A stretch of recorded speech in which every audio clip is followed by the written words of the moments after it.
Good day mga ka-friends.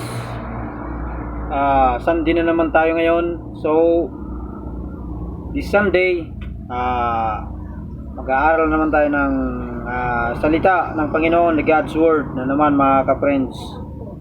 So, ito yung Who is Jesus? Part 3 na tayo mga ka-friends.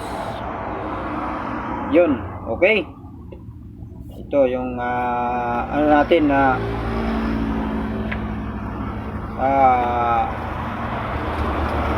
Bible, Holy Bible mga ka-friends. So, dito na tayo, umpisa na tayo. Matthew chapter 1 verse 1 mga ka-friends. Matthew chapter 1 verse 1. Okay?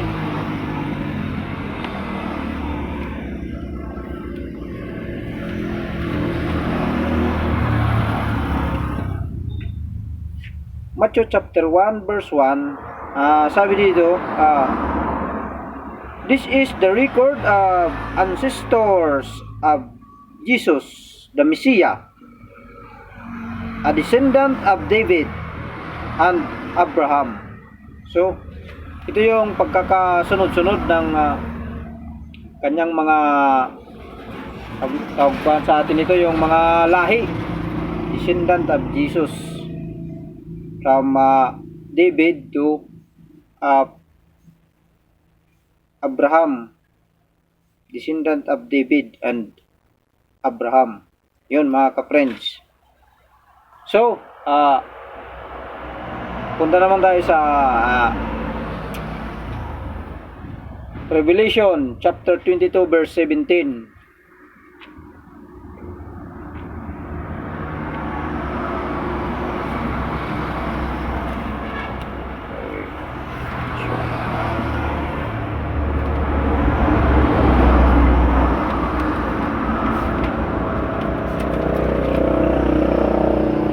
Ito mga ka-friends, Revelation chapter 22 verse 17. The Spirit and the bride say, Come. Let anyone who hears this say, Come. Let anyone who is thirsty come. Let anyone who desires drink freely from the water of life. So, kung sino man ang may gusto sa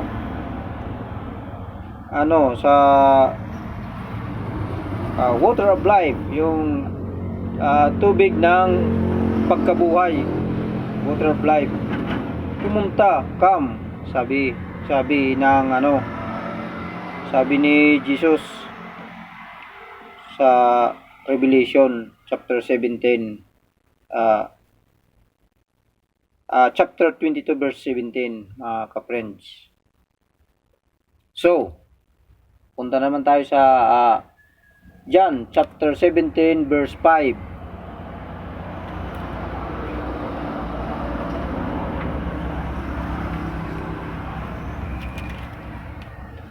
John chapter 17 verse 5.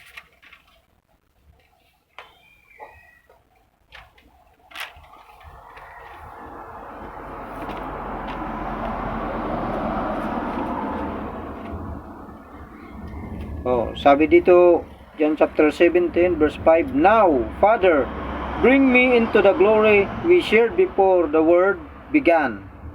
So sabi niya sa kanyang ama na dapat dalhin daw siya sa glory or sa kahimayaan. Nung before the world began, nung dati pa, sabi niya, may balik siya roon sa kanyang pinaka throne and doon sa tabi ng kanyang amahan, God the Father.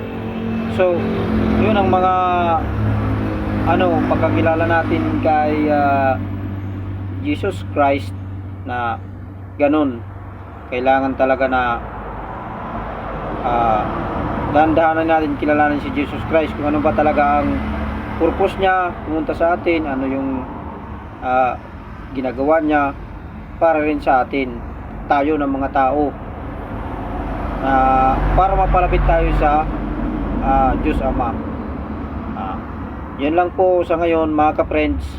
Sa susunod uli,